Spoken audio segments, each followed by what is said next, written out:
வணக்கம். டான் தமிழொலியின் இரவு நேர பிரதான செய்தி அறிக்கையோடு இணைந்திருக்கும் நான் ஜெகநாதன் சஜித். முதலில் தலைப்புச் செய்திகள்.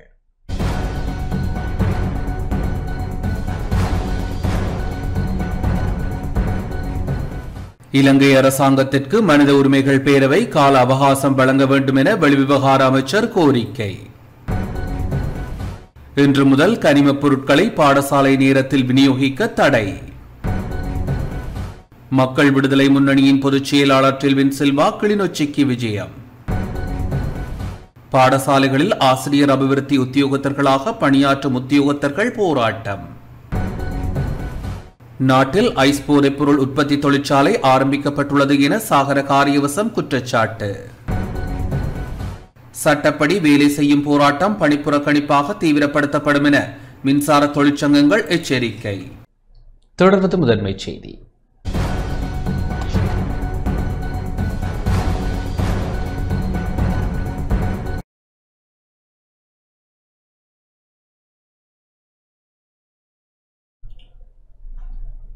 மனித உரிமைகள் பேரவை இலங்கை அரசாங்கத்திற்கு கால அவகாசம் வழங்க வேண்டும் என வெளிவிவகார அமைச்சர் விஜித ஹேரத் கோரிக்கை விடுத்துள்ளார். மனித உரிமை மீறல்களை விசாரிப்பதற்கான எந்த ஒரு வெளிப்புற தலையீடுகளையும் அல்லது வழிமுறைகளையும் இலங்கை அரசாங்கம் நிராகரிப்பதாக வெளிவிவகார அமைச்சர் விஜித ஹேரத் தெரிவித்துள்ளார். இன்று ஜெனீவாவில் ஆரம்பமான மனித உரிமைகள் பேரவையின் 60வது கூட்டத்தொடரின் போது ஐக்கிய நாடுகள் மனித உரிமைகள் உயர்ஸ்தானிகர் வோல்கர் டார்க் இலங்கை குறித்த தமது அறிக்கையை முன்வைத்தார். அந்த அறிக்கைக்கு இலங்கை அரசாங்கம் சார்பில் வெளிவிவகார அமைச்சர் பதில் வழங்கினார். உள்நாட்டு பொறிமுறையின் ஊடாக மாத்திரமே பொறுப்புக்கூறல் செயல்முறைக்கு இலங்கை உறுதி பூண்டுள்ளது. புதிய அரசாங்கத்தினால் தற்பொழுது ஏற்படுத்தப்பட்டு வரும் முன்னேற்றத்தை ஒப்புக்கொள்ள வேண்டும். பொறுப்புக்கூறல் வழிமுறைகள் உட்பட நிர்வாகத்தின் வாக்குறுதிகளை நிறைவேற்ற மேலும் இலங்கை அரசாங்கத்திற்கு கால அவகாசம் வழங்க வேண்டும் என குறிப்பிட்டுள்ளார்.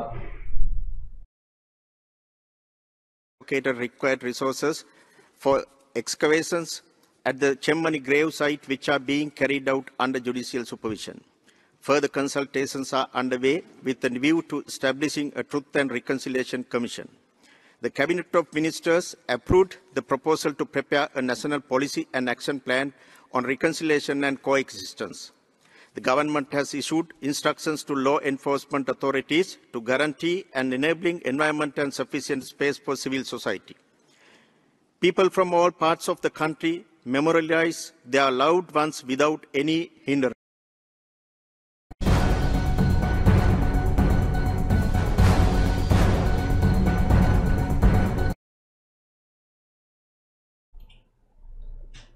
கனிமப் பொருட்களை பாடசாலை நேரத்தில் விநியோகிக்க தடை விதிக்கப்பட்டுள்ளது. கனிமப் பொருட்கள் விநியோகத்துக்காக விதிக்கப்பட்ட தடை அக்டோபர் மாதத்திலிருந்து சட்டமாக்கப்படும் என புவிச்சரிதவியல் அளவை மற்றும் சுரங்கப் பணியகத்தின் பணிப்பாளர் நாயகம் தீபானி விஜயகோன் தெரிவித்துள்ளார். கொழும்பில் இன்று இடம்பெற்ற ஊடகவியலாளர் சந்திப்பின் போதே அவர் இதனை தெரிவித்தார். වෙච්ච අනතුරත් එක්කම සහ අපිට පරිසර අමාත්‍යාංශයේ අමාත්‍යතුමා ඇතුළු නියෝජ්‍යමතුමා උපදෙස් දුන්නා මේ සඳහා පියවරක් ගත යුතුයි කියන. கனிமப் பொருட்களை ஏற்றி செல்லும் போது ஆபத்தான நிலைமை ஏற்பட்டதால் ஒரு தீர்மானத்தை எடுக்க வேண்டிய நிலை ஏற்பட்டது. பாடசாலை நேரத்தில் காலை 6:30 மணி முதல் 7:45 மணி வரையும், மதியம் 11:30 மணி முதல் 2:30 மணி வரையும் கனிமப் பொருட்களை ஏற்றி செல்வதற்கு தடை விதிக்கும் தீர்மானத்தை எடுத்துள்ளோம். 2 வாரங்களுக்கு முன்பு விபத்து சம்பவம் ஒன்று பதிவானது. அதனையடுத்து இந்த தீர்மானம் எடுக்கப்பட்டுள்ளது. இந்த விடயத்தை போக்குவரத்து அனுமதிகளில் நிபந்தனையாக சேர்த்து சம்பந்தப்பட்டவர்களுக்கு அறிவிக்கவும் நடவடிக்கை எடுத்துள்ளோம். கடந்த 4ஆம் தேதி குறித்த அறிவிப்பை உரிய அலுவலகங்களுக்கு அறிவித்துள்ளோம். இந்த திட்டம் சரியாக நடைமுறைக்கு வந்தால் எதிர்காலத்தில் விபத்துகள் குறையும். முழுமையாக விபத்துகளில் இருந்து விடுபடுவதற்கும் வாய்ப்பு இருக்கும். எது டிராக்டர் எது டிப்பர் என்று பிரித்து தீர்மானிக்க எங்களுக்கு சுலபமில்லை. எனவே பொதுவாக எல்லா கனிமப் பொருட்களை ஏற்றும் வாகனங்களுக்கும் இந்த நிபந்தனை பொருந்தும். இந்த சட்டம் இன்று முதல் நடைமுறைக்கு வரும். ஆனால் 3 வாரங்கள் பழகிக்கொள்ளும் காலம் கொடுத்திருக்கிறோம். ஏனெனில் போலீஸ் மையங்களுக்கும் அறிவித்துள்ளோம். ஆனால் இந்த முதல் 3 வாரங்களில் அவர்கள் பழகிக் கொள்ளலாம். முழுமையாக சட்டமாக அமல்படுத்துவதற்கு பெரும்பாலும் அக்டோபர் மாதமாகும். இது முழு நாட்டுக்கும் பொருந்தும். சில இடங்களில் வாகனங்கள் இல்லாமலும் பாடசாலைகள் இல்லாமலும் இருக்கலாம். ஆனால் அப்படிப்பட்ட இடங்களிலும் 1 கிலோமீட்டர் தூரத்தில் பாடசாலைகள் இருந்தாலும் கூட இந்த நிபந்தனைக்கு இணங்க வேண்டும். ඒ අනුව අපි ඇතුළත අපි සභාපතිතුමා ඇතුළු අධ්‍යක්ෂවරු සමග සාකච්ඡා කළා. பாடசாலை நாட்களில் பாடசாலை நேரத்தில் கனிம போக்குவரத்திற்கு இன்று முதல் தடை விதிக்கப்பட்டுள்ளது. காலை 6:30 மணி முதல் 7:45 மணி வரையிலும், முற்பகல் 11:30 மணி முதல் பிற்பகல் 2:30 மணி வரையிலும் கனிம போக்குவரத்து நடவடிக்கைகளுக்கு தடை விதிப்பதற்கு தீர்மானிக்கப்பட்டுள்ளது. இந்நிலையில் கிளிநொச்சி நகரத்திற்குள் நுழையும் வாகனங்கள் குறித்த நேரப்பகுதியின் போது இன்று போலீசாரால் தடுத்து நிறுத்தப்பட்டன.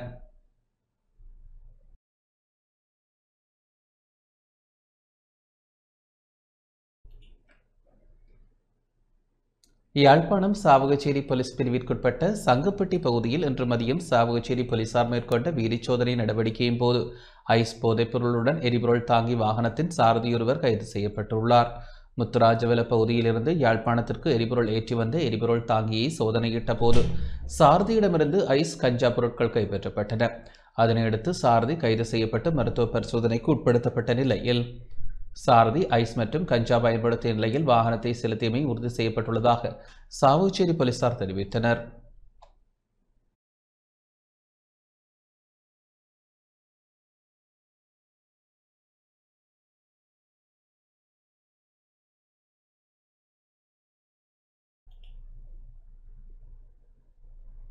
எல்ல உள்ளிட்ட ஊவா மாகாணத்தில் இடம்பெறுகின்ற வீதி விபத்துக்களை கட்டுப்படுத்த ஒரு விசேட திட்டத்தை செயற்படுத்த உள்ளதாக ஊவா மாகாண ஆளுநர் சட்டத்தரணி கபில ஜெயசேகர தெரிவித்துள்ளார். முதல் கட்டமாக விபத்துக்களை தடுப்பது தொடர்பாக சம்பந்தப்பட்ட தரப்பினரை அழைத்து நீண்ட நேரம் கலந்துரையாட உள்ளதாக குறிப்பிட்டுள்ளார். விபத்துக்களை குறைக்க வீதிகளில் சில மாற்றங்களை செய்வது குறித்தும் அவதானம் செலுத்தப்பட்டுள்ளது.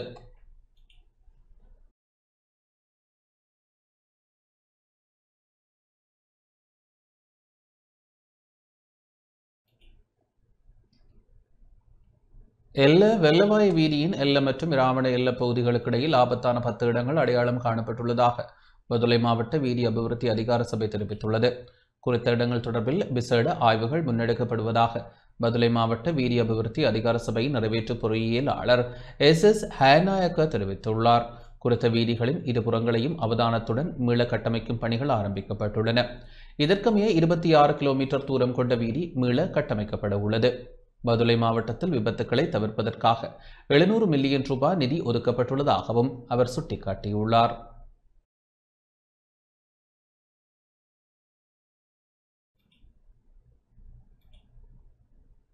தேசபந்து தென்னக்கோனுக்கு எதிரான மனுக்களை எதிர்வரும் பிப்ரவரி மாதம் விசாரணைக்கு எடுத்துக்கொள்ள உயர்நீதிமன்றம் தீர்மானித்துள்ளது. முன்னாள் ஜனாதிபதி ரணில் விக்ரமசிங்கவினால் போலீஸ் மா அதிபராக தேசபந்து தென்னக்கோன் நியமிக்கப்பட்டமையானது அரசியலமைப்பிற்கு முரணானது என தீர்ப்பளிக்க கோரி தாக்கல் செய்யப்பட்ட மனுக்களை எதிர்வரும் பிப்ரவரி மாதம் 12ஆம் தேதி விசாரணைக்கு எடுத்துக்கொள்ள உயர்நீதிமன்றம் தீர்மானித்துள்ளது.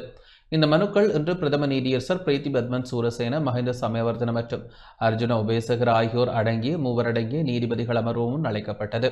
இதன்போது குறித்த மனுக்களை எதிர்வரும் பிப்ரவரி மாதம் 12ஆம் தேதி விசாரணைக்கு எடுத்துக்கொள்ள நீதியரசர்கள் அமர்வு உத்தரவிட்டது. பேராயர் மல்கம் கர்தினால் ரஞ்சித் ஆண்டகை, இளம் ஊடகவியலாளர்கள் சங்கம் உள்ளிட்ட தரப்பினால் இந்த மனுக்கள் தாக்கல் செய்யப்பட்டமை குறிப்பிடத்தக்கது.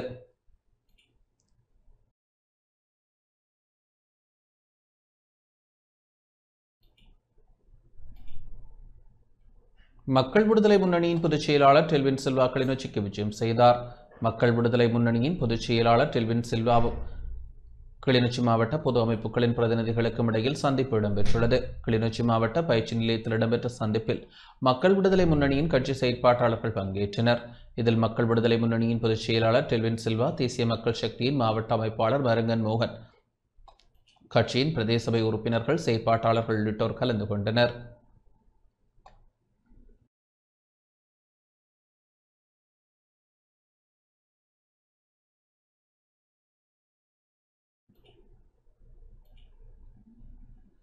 யாழ் மாவட்ட செயலகம் மற்றும் வடக்கு மாகாண ஆளுநர் அலுவலகம் முன்பாக இன்று ஆர்ப்பாட்டம் ஒன்று இடம்பெற்றது. பாடசாலைகளில் ஆசிரியர் அபிவிருத்தி உத்தியோகத்தர்களாக பணியாற்றும் உத்தியோகத்தர்களுக்கு நிரந்தர ஆசிரியர் நியமனம் வழங்க கோரி யாழ் மாவட்ட செயலகம் மற்றும் வடக்கு மாகாண ஆளுநர் அலுவலகம் முன்பாக இன்று ஆர்ப்பாட்டம் இடம்பெற்றது. இந்நிலையில் நாடு முழுவதிலும் உள்ள 18,000க்கும் அதிகமான பட்டதாரிகள் ஒவ்வொரு மாவட்டம் தோறும் இன்று போராட்டத்தில் ஈடுபட்டனர். பல்கலை பட்டம் பெற்று தொழில் வாய்ப்புகளுக்காக காத்திருந்த ஆயிரக்கணக்கான பட்டதாரிகளுக்கு கடந்த ஆட்சிக் காலத்தில் அபிவிருத்தி உத்தியோகத்தர்களாக நியமனம் வழங்கப்பட்டது. இந்நிலையில் நாடு முழுவதும் நிலவிய ஆசிரியர் பற்றாக்குறையை நிவர்த்தி செய்யும் வகையில் குறித்த அபிவிருத்தி உத்தியோகத்தர்களால் ஆசிரியர்களாக உள்வாங்கப்பட்டனர். அதன் காரணமாக இருவேறு நிலைகளில் பதவியையும் சேவையும் இருப்பதால் பல்வேறு இன்னல்களை தாம் நாளாந்தம் எதிர்கொள்வதால் மனதளவிலும் பல்வேறு துயரங்களை எதிர்கொள்வதாக அவர்கள் தெரிவித்தனர். எனவே தமது கோரிக்கைக்கு தீர்வை பெற்றுத்தரக் கோரி வடமாகாண ஆளுநரிடம் கோரிக்கை முன்வைத்தனர். முன்னதாக யாழ் மாவட்ட செயலகம் முன்பாக ஒன்று கூடிய குறித்த ஆசிரியர்கள் வடமாகாண ஆளுநர் அலுவலகத்திற்கு ஊர்வலமாக சென்றனர். ஆளுநர் சந்திப்பிற்காக ஆசிரியர் சார்பில் 3 அழைக்கப்பட்டு கலந்துரையாடப்பட்ட நிலையில் குறித்த பிரச்சினை தொடர்பில் தாம் அவதானம் செலுத்துவதாக தெரிவித்திருந்தமை குறிப்பிடத்தக்கது.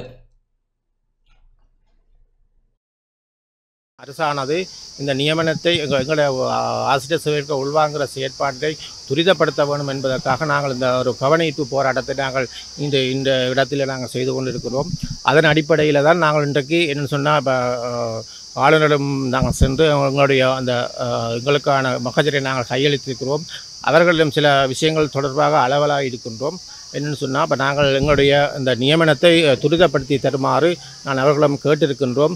அவர்கள் சொன்ன விஷயம் என்னென்னு சொன்னால் தாங்கள் இதை தங்களுக்கான எந்தவித ப்ரொசஸ் தங்களுக்கான அறிவித்தல் எதுவும் இல்லை என்று சொல்லியும் தாங்கள் மத்திய அரசாங்கம் இது தொடர்பாக அறிவிக்கும் பட்சத்தில் தாங்கள் இது தொடர்பான நடவடிக்கைகளை முன்னெடுப்பதாகவும் அவர்கள் கூறியிருக்கிறார்கள். பாடசாலைகளில் இணைக்கப்பட்டிருக்கின்ற ஆசிரியர் உத்தியோகத்தர்கள் சார்பிலே இன்றைக்கு நாங்கள் ஆளுநர் செயலகத்துக்கு முன்னால் ஒரு கவன ஈர்ப்பு போராட்டத்தை நடத்தி வருகிறோம்.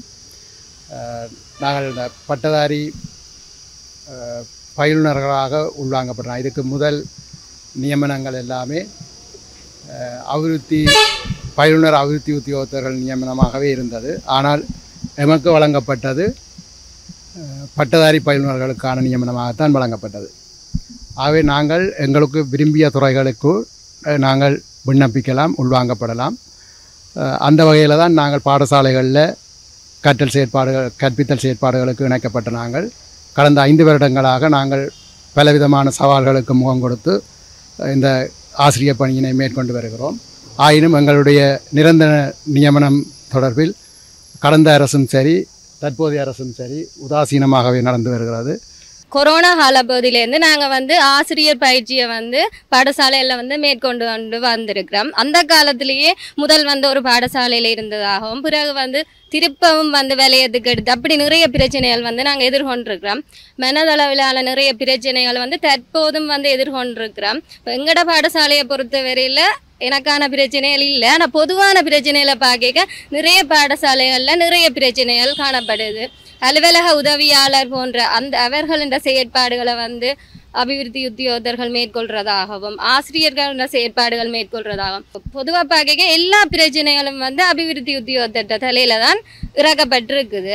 எங்களை ஆசிரியர் பயிற்சிக்கு இணைச்ச மாதிரி நிரந்தரமாக ஆசிரியர் பதவிக்கு இணைத்து கொள்ளுமாறு கேட்டுக்கொள்கிறோம்.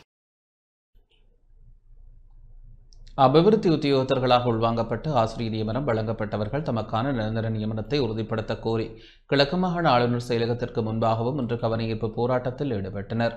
மூதூர், கிண்ணியா, கந்தளாய், கோமரங்கடவல, திருவோணமலை ஆகிய 5 கல்வி நிலையங்களில் உள்ள அரசு பாடசாலைகளில் கடமையாற்றும் ஆசிரியர்கள் போராட்டத்தில் பங்கேற்றனர். பாடசாலைகளில் அபிவிருத்தி உத்தியோகத்தர்களாக இணைப்பு செய்யப்பட்டு ஆசிரியர்களாக பணியாற்றுகின்ற எங்களுக்கு நீதி வேண்டும். 5 வருடம் பாடசாலைகளில் ஆசிரியர் பணி அனுபவம், ஆனால் பணி நிரந்தரத்திற்கு போட்டி பரீட்சையா போன்ற கோஷங்கள் எழுதப்பட்ட பதாதைகளை போராட்டக்காரர்கள் எழுதியிருந்தனர்.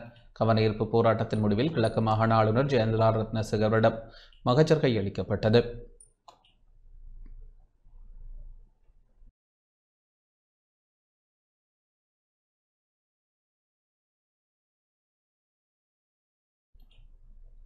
திருகோணமலை மூதூர் கல்வி வலயத்தில் உள்ள பாடசாலைகளில் அபிவிருத்தி உத்தியோகத்தர்களாக உள்வாங்கப்பட்டு ஆசிரியர்களாக கடமையாற்றுவோர் இன்று காலை மூதூர் வலய கல்வி அலுவலகத்திற்கு முன்பாக கவனஈர்ப்பு போராட்டத்தில் ஈடுபட்டனர்.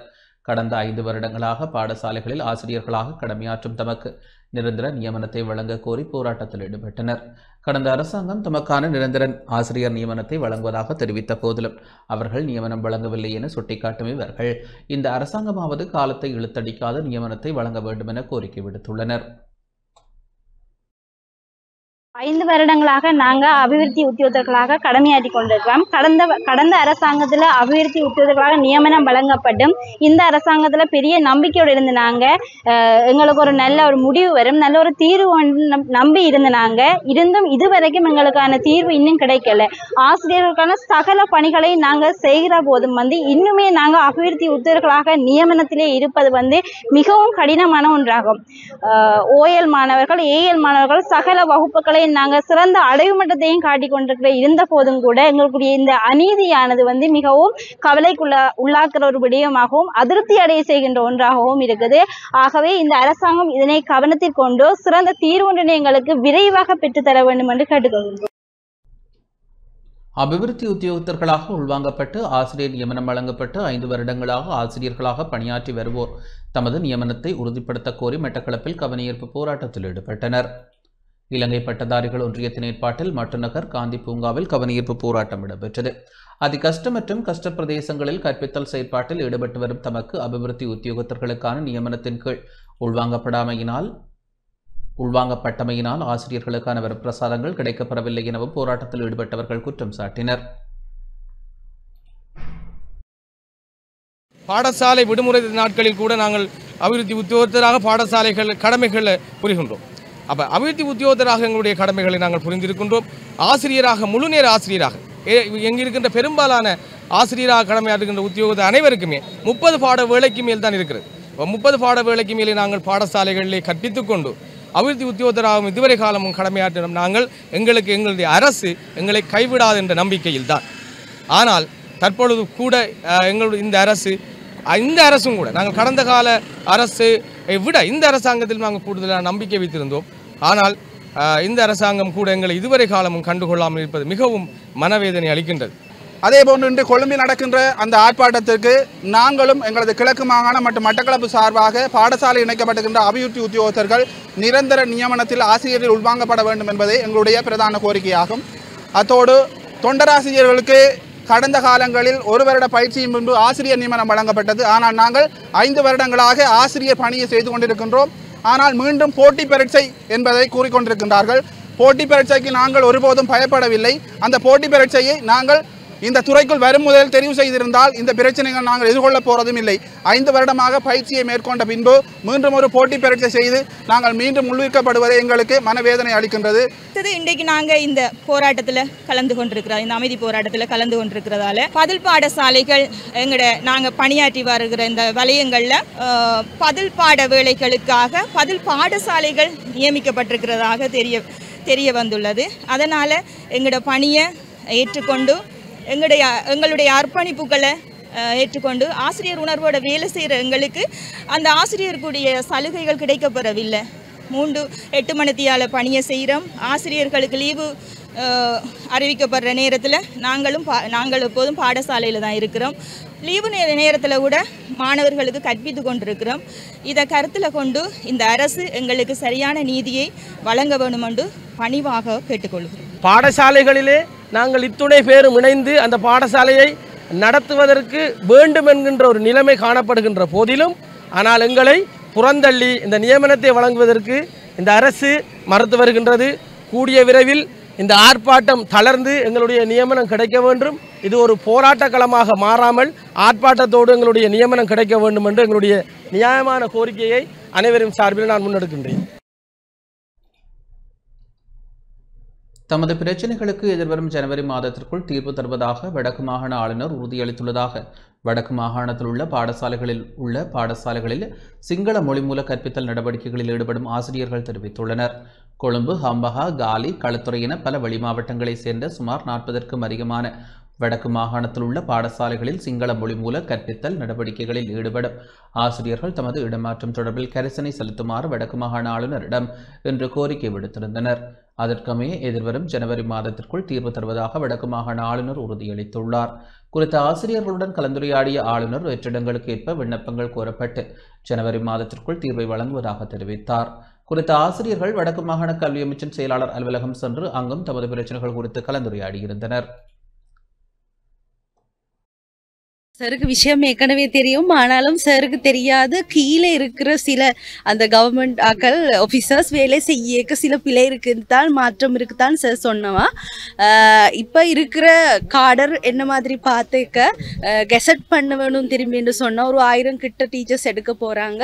அதில் எங்களுக்கு நாங்கள் படிப்பிக்கிற சப்ஜெக்ட் பார்த்துட்டு அந்த சப்ஜெக்ட் மாதிரி சப்ஜெக்ட் பார்த்துட்டு தான் இடமாற்றம் செய்யக்கூடிய சப்ஜெக்ட்டுக்கு இனி புது டீச்சர்ஸ் எடுக்க வேணும் என்று சொன்னவா.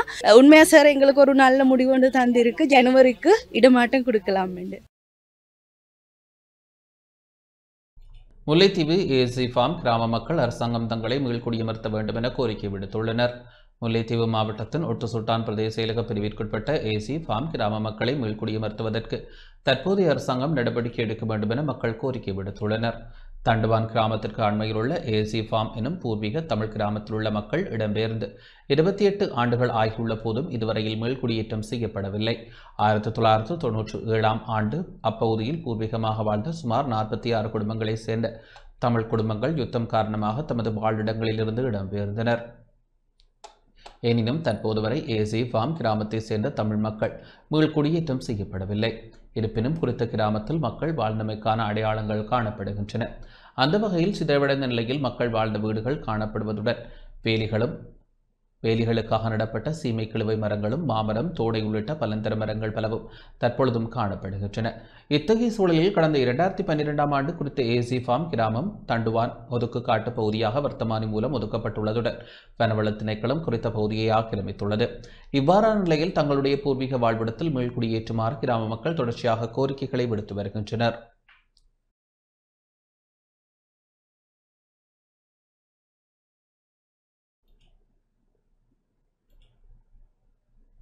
அம்பாறை கல்முனையில் காட்டு யானைகளின் அட்டகாசம் அதிகரித்துள்ளதாக மக்கள் கவலை வெளியிட்டுள்ளனர்.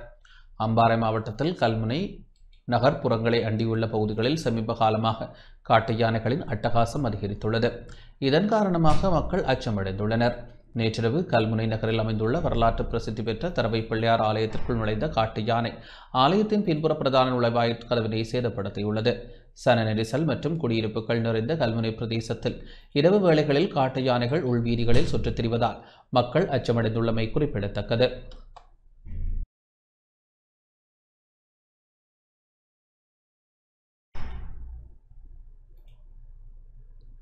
ஹட்டன் பொகவந்தலாவ பகுதியில் இயங்கி வந்த மதுபான சாலை ஒன்றுக்கு சீல் வைக்கப்பட்டுள்ளது.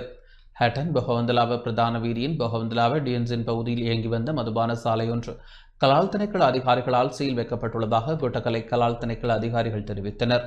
நீண்ட காலமாக மதுபான வகைகளை அதிக விலைக்கு விற்பனை செய்து வந்ததாக கண்டி விசேட கலால் திணைக்கள அதிகாரிகளுக்கு கிடைக்கப்பெற்ற முறைப்பாடுகளுக்கு அமைய சனிக்கிழமை இரவு குறித்த மதுபான சாலைக்கு சென்ற அதிகாரிகள் மதுபான போத்தல் ஒன்றையும் பியர் போத்தல் ஒன்றையும் கொள்வனவு செய்த போது அதிக விலைக்கு விற்பனை செய்தமை உறுதிப்படுத்தப்பட்டுள்ளது. இது தொடர்பாக விசாரணைகளை முன்னெடுத்த அதிகாரிகள் பொகவந்தலாவ டிஎன்சின் பகுதியில் இயங்கி வந்த மதுபான சாலைக்கு சீல் வைத்தனர். அதிக விலைக்கு விற்றதன் காரணமாக விதிக்கப்பட்டுள்ள அபராதத்தை செலுத்தும் வரை குறித்த மதுபான சாலையினை திறக்க முடியாது எனவும் கலால் திணைக்கள அதிகாரிகள் தெரிவித்துள்ளனர். சம்பவம் தொடர்பான மேலதிக விசாரணைகளை கண்டி மற்றும் கொட்டக்கலை கலால் திணைக்கள அதிகாரிகள் மேற்கொண்டு வருகின்றனர்.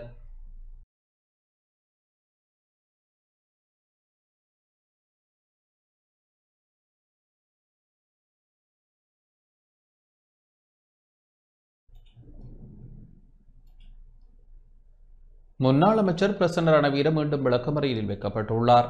முன்னாள் அமைச்சர் பிரசன்ன ரணவீரவை எதிர்வரும் 22ஆம் தேதி வரை மீண்டும் விளக்கமறியலில் வைக்குமாறு மகர நீதவான் நீதிமன்றம் உத்தரவிட்டுள்ளது. பிரசன்ன ரணவீர மகர நீதவான் ஜனிதா பெரேரா கொடிதுவக்கு முன்னிலையில் இன்று ஆஜர்படுத்தப்பட்ட போது இந்த உத்தரவு பிறப்பிக்கப்பட்டது. 2010ஆம் ஆண்டு போலி ஆவணங்களை தயாரித்து கிரிபத்குட பிரதேசத்தில் உள்ள அரச காணியொன்றை விற்பனை செய்த சம்பவம் தொடர்பில் பிரசன்ன ரணவீரவை கைது செய்யுமாறு நீதிமன்றினால் பிடியாணை பிறப்பிக்கப்பட்டது. அதனால் பிரசன்ன ரணவீர நீதிமன்றில் சரணடையாமல் பிரதேசத்தை விட்டு தப்பிச் சென்று நீண்ட காலம் தலைமறைவாகியிருந்தார். அதன் பின்னர் கடந்த மே மாதம் 7ஆம் தேதி பிரசன்ன ரணவீர நீதிமன்றில் சரணடைந்ததை அடுத்து தொடர்ந்து விளக்கமறியலில் வைக்கப்பட்டுள்ளார்.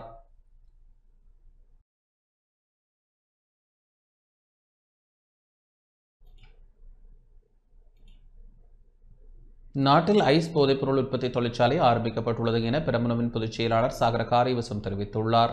அனுர அரசாங்கம் பொறுப்பேற்றதைத் தொடர்ந்தே ஐஸ் போதைப்பொருள் உற்பத்தி தொழிற்சாலை உருவாக்கப்பட்டுள்ளதாக ஸ்ரீலங்கா பொதுஜன பெரமுனவின் பொதுச் செயலாளர் சக்கரகாரி வசம் தெரிவித்துள்ளார். ஸ்ரீலங்கா பொதுஜன பெரமுனவின் தலைமையகத்தில் இன்று இடம்பெற்ற ஊடகவியலாளர் சந்திப்பின் போதே அவர் இதனை தெரிவித்தார். පතල ප්‍රශ්නයක් ඇති කල්ලා තියෙනවා. ඒක තමයි මේ මද්‍රව්‍ය නිෂ්පාදනය.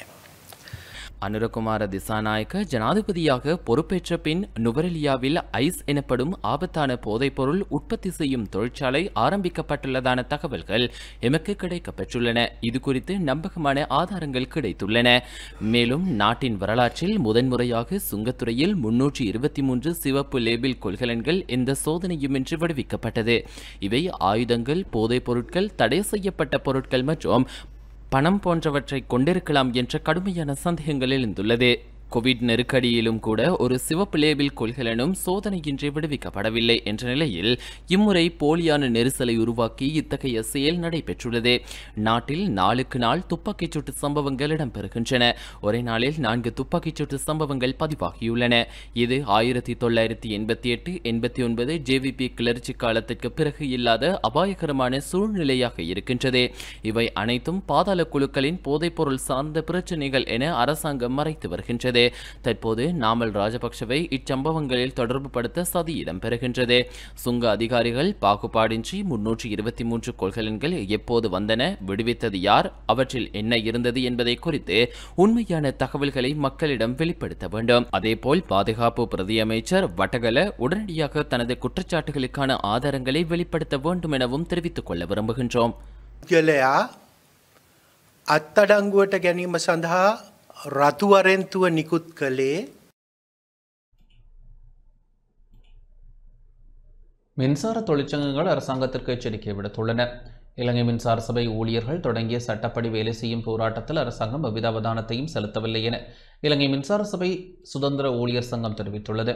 இலங்கை மின்சார சபையை 4 பகுதிகளாக பிரிப்பதற்கு எதிராக அண்மையில் ஆரம்பிக்கப்பட்ட தொழிற்சங்க போராட்டத்தின் முதல் கட்டம் இம்மாதம் 15ஆம் தேதி வரை முன்னெடுக்கப்பட உள்ளது. இது தொடர்பாக அரசாங்கத்திடமிருந்து எந்த நேர்மறையான பதிலும் கிடைக்கவில்லை என்பதால் சட்டப்படி வேலை செய்யும் போராட்டம் பணிப்புறக்கணிப்பாக தீவிரப்படுத்தப்படும் என இலங்கை மின்சார சபையின் சுதந்திர ஊழியர் சங்கத்தின் பொதுச் செயலாளர் பிரபாத் பிரியாந்த தெரிவித்துள்ளார்.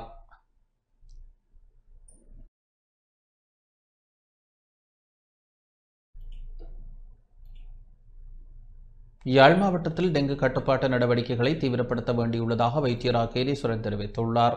யாழ் மாவட்டத்தில் பருவமழை காலம் ஆரம்பிக்க இருப்பதால் டெங்கு கட்டுப்பாட்டு நடவடிக்கைகளை தீவிரப்படுத்த வேண்டியுள்ளதாகவும் கடந்த மாவட்ட டெங்கு கட்டுப்பாட்டு குழு கூட்டத்தில் எடுக்கப்பட்ட தீர்மானங்களுக்கு அமைவாக டெங்கு கட்டுப்பாட்டு செயற்பாடுகளை முன்னெடுக்க முடிவு செய்யப்பட்டுள்ளதாகவும் யாழ் பிராந்திய சுகாதார சேவைகள் பணிப்பாளர் கேதீஸ்வரன் தெரிவித்துள்ளார்.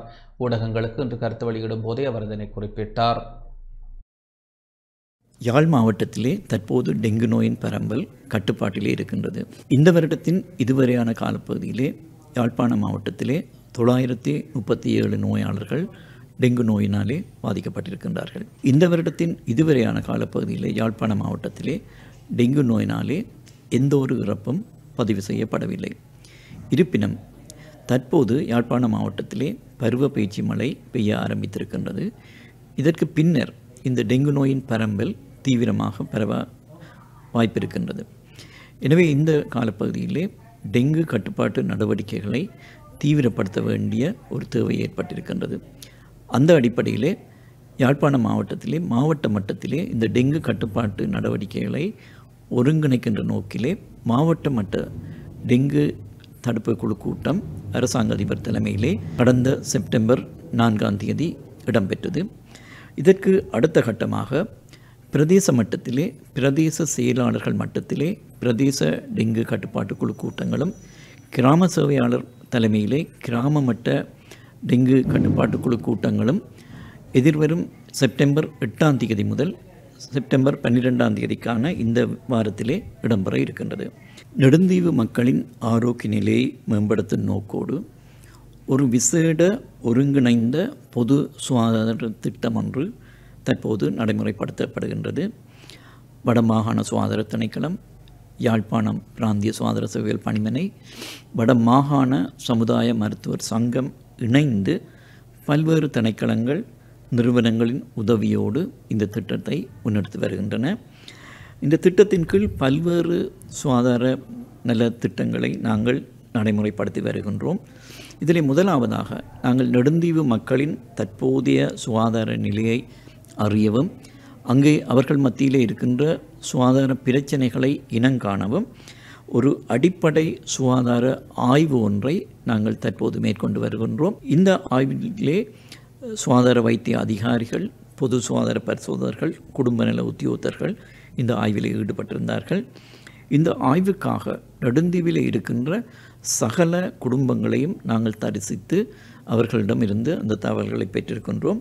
தற்போது அந்த தகவல்கள் தொகுக்கப்பட்டு அந்த ஆய்வின் முடிவுகளை மிக விரைவிலே வெளியிட இருக்கின்றோம்.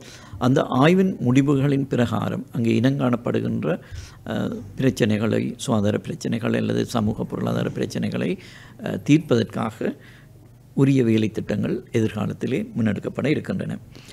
அடுத்ததாக நெடுந்தீவிலே இருக்கின்ற 35 வயதுக்கு மேற்பட்டவர்களுக்கான ஒரு தொற்றா நோய்களுக்கான மருத்துவ பரிசோதனையை நாங்கள் மேற்கொண்டிருக்கின்றோம். இதில் குறிப்பாக உயர்குருதி அமுக்கம், நீரிழிவு நோய்க்கான பரிசோதனைகளை முக்கியமாக நாங்கள் மேற்கொண்டிருக்கின்றோம். இந்த பரிசோதனையிலே மேற்படி இந்த நோய்களோடு இனங்காணப்படுபவர்கள் மேலதிக சிகிச்சைக்காக, குறிப்பாக அந்த கிளினிக்கிலே அவர்கள் தொடர் சிகிச்சைக்காக அவர்களை அனுப்பி வைத்திருக்கின்றோம். அடுத்ததாக நெடுந்தீவிலே இருக்கின்ற சகல பாடசாலைகளிலும் முன்பள்ளிகளிலும் நாங்கள் சகல மாணவர்களையும் மருத்துவ பரிசோதனைக்கு உட்படுத்தி இருக்கின்றோம். இதிலே உரிய நோய் நிலைகளோடு இனங்காணப்பட்ட மாணவர்களை மேலதிக நிபுணத்துவ பரிசோதனைக்காக நாங்கள் அனுப்பி வைத்திருக்கின்றோம். முல்லைத்தீவு புதுக்குடியிருப்பு பிரதேச சபையினால் மாற்றுத்திறனாளிகளுக்கு காசோலை வழங்கி வைக்கப்பட்டது. முல்லைத்தீவு புதுக்குடியிருப்பு பிரதேச சபையினால் மாற்றுத்திறனாளிகளுக்கான காசோலை கொடுப்பனவு உதவி திட்டம் இன்று ஆரம்பித்து வைக்கப்பட்டது. புதுக்குடியிருப்பு பிரதேச சபை எல்லைக்குட்பட்ட புதுக்குடியிருப்பு ஒட்டசுட்டான் பிரதேச செயலக பிரிவிற்குட்பட்ட தெரிவு செய்யப்பட்ட 32 மாற்றுத்திறனாளிகளுக்கு மாதாந்தம் 5000 ரூபாய் வீதம் 6 மாதங்களுக்கு காசோலை வழங்கும் திட்டம் இன்று ஆரம்பமானது. அந்த வகையில் புதுக்குடியிருப்பு பிரதேச செயலக பிரிவிற்குட்பட்ட 19 பயனாளிகளுக்கு இன்று 3 மாதத்திற்குரிய 15000 ரூபாய் பெறுமதியான காசோலைகள் வழங்கி வைக்கப்பட்டன. அத்துடன் ஏனைய 3 மாதங்களுக்கான காசோலை வழங்கி வைக்கப்பட்டுள்ளது. அத்துடன் ஒட்டுசுட்டான் பிரதேச செயலக பிரிவிற்குட்பட்ட ஏனைய 13 பயனாளிகளுக்கும் எதிர்வரும் நாட்களில் காசோலை வழங்கப்பட உள்ளது. சபை அமைவதற்கு முன்னர் புதுக்குடியிருப்பு பிரதேச சபை செயலாளரால் உள்ளூராட்சி மன்ற வரவு செலவு திட்டத்தில் ஒதுக்கீடு செய்யப்படும் விசேட முன் அனுமதிகள் தொடர்பில் வடக்கு மாகாண ஆளுநருக்கு கடிதம் அனுப்பப்பட்டிருந்தது. அதற்கமைவாக வடக்கு மாகாண ஆளுநரின் அனுமதி பெறப்பட்டு மாற்றுத்திறனாளிகளுக்கு காசோலை வழங்கி வைக்கப்பட்டுள்ளது. புதுக்குடியிருப்பு பிரதேச சபை மண்டபத்தில் பிரதேச சபை தவிசாளர் வேலாயுதம் கரிகாலன் தலைமையில் இடம்பெற்ற நிகழ்வில் புதுக்குடியிருப்பு பிரதேச சபை செயலாளர் சக்கரஷாந்தன், பிரதேச சபை உறுப்பினர்கள், பிரதேச சபை உத்தியோகத்தர்கள், மாற்றுத்திறனாளிகள் என பலர் பங்கேற்றனர்.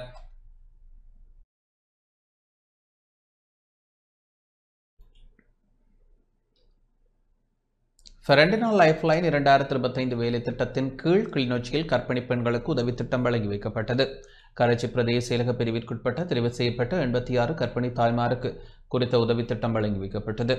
ஃபெரண்டினா லைஃப் லைனின் நிதி அனுசரணையில் பழைய வைத்தியசாலையின் பொதுநோக்கு மண்டபத்தில் உதவி திட்டம் வழங்கி வைக்கப்பட்டது. இந்நிகழ்வில் சமுதாய முன்னேற்ற வைத்திய நிபுணர் நிவால், கரைச்சி பிரதேச செயலக குடும்பநல சிரேஷ்ட உத்தியோகத்தர் கவிதா, ஃபெரண்டினா லைஃப் லைனின் வட பிராந்திய முகாமையாளர் ராஜேஸ்வரன், கிளிநொச்சி மாவட்ட முகாமையாளர் மற்றும் ஊழியர்கள், கர்ப்பிணி தாய்மார் என பலர் கலந்து கொண்டனர்.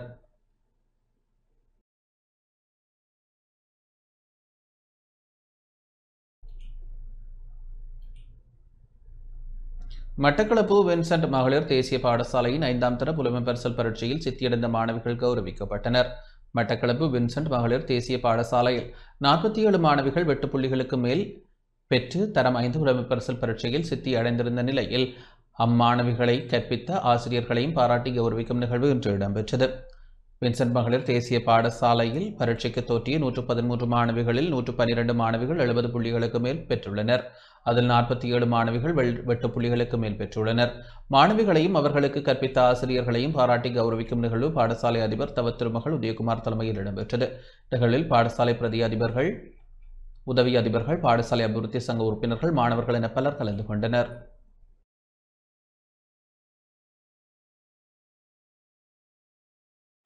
எம்மை வழிநடத்திய வலய கல்வி பணிமனையினருக்கும் எம்மோடு இரு கைகளாக இணைந்து செயற்படும் பழைய மாணவர் சங்கத்தினர், பாடசாலை அபிவிருத்தி சங்கத்தினருக்கும் இவ்விடத்திலே நான் நன்றி கூற கடமைப்பட்டிருக்கின்றேன். எதிர்வரும் காலங்களில் இந்த சதவீதங்கள் அதிகரிக்க வேண்டும். இந்த பாடசாலை கடந்த 5 வருடங்களாக நாங்கள் அதிகூடிய புள்ளியாக 198 புள்ளிகளை பெற்றிருக்கின்றோம்.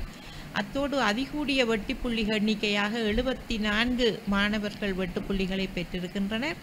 எதிர்வரும் காலங்களில் இது மேலும் வளர நாங்கள் செயற்படுவோம் என்று கூறி விடைபெறுகின்றேன்.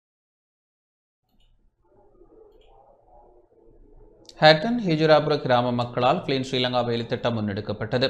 ஹேட்டன் டிகோயா நகரசபை மற்றும் ஹேட்டன் ஹிஜுராபுர கிராம மக்கள் இணைந்து தூய்மையான இலங்கை திட்டத்தின் கீழ் தூய்மையான சுற்றுச்சூழல் உருவாக்கும் திட்டத்தை ஆரம்பித்தனர். ஹேட்டன் டிகோயா நகரசபை தலைவர் அசோக் கருணாரத்ன, உபதலைவர் சுரேன் பிரதேச மக்கள் இணைந்து இதனை ஆரம்பித்து வைத்தனர். இத்திட்டத்தில் பிரதேசத்தில் குவிந்து கிடக்கும் குப்பை மேடுகள் மற்றும் குப்பைகளை சுத்தம் செய்வது, தூய்மையான சுகாதாரமான சூழலை உருவாக்குவதே இதன் நோக்கம் என ஹேட்டன் டிகோயா நகரசபை உபதவிசாளர் சுரேந்திரா தெரிவித்தார். இந்த திட்டம் ஹேட்டன் டிகோயா நகரசபைக்குட்பட்ட பகுதியில் முன்னெடுக்கப்படும் என அவர் மேலும் தெரிவித்தார்.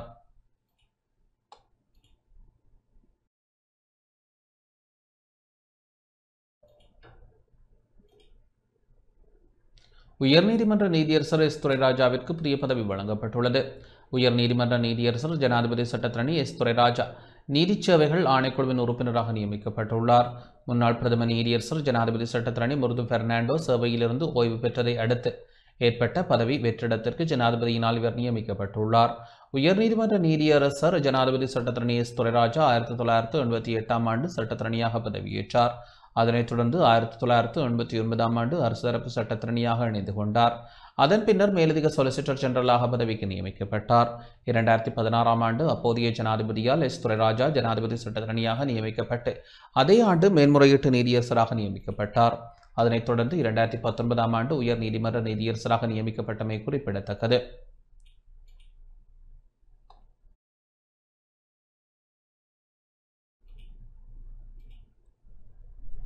வங்கிகள் மூலம் பரிசுகள் வழங்கப்படுவதாக உண்மைக்கு புறம்பான செய்திகள் பகிரப்படுகின்றன. வங்கிகள் மூலம் பரிசுகள் வழங்கப்படுவதாக தற்போது சமூக ஊடகங்களில் உண்மைக்கு புறம்பான செய்திகள் பகிரப்பட்டு வருவதாக இலங்கை கணினி அவசர பதிலளிப்பு பிரிவு தெரிவித்துள்ளது. இலங்கை கணினி அவசர பதிலளிப்பு பிரிவின் சிரேஷ்ட தகவல் பாதுகாப்பு பொறியியலாளர் சாருக தமுர்புல இந்த விடயத்தை தெரிவித்துள்ளார். இவ்வாறு பகிரப்படும் செய்தியானது மோசடியாகும். இதன் மூலம் தகவல்கள் திருடப்படுகின்றன. அதே நேரம் கையடக்க தொலைபேசிகளின் மென்பொருட்கள் மாற்றியமைக்கப்படுவதாகவும் இந்த விடயம் தொடர்பில் பல்வேறு முறைப்பாடுகள் தொடர்ச்சியாக கிடைப்பதாகவும் தெரிவிக்கப்பட்டுள்ளது.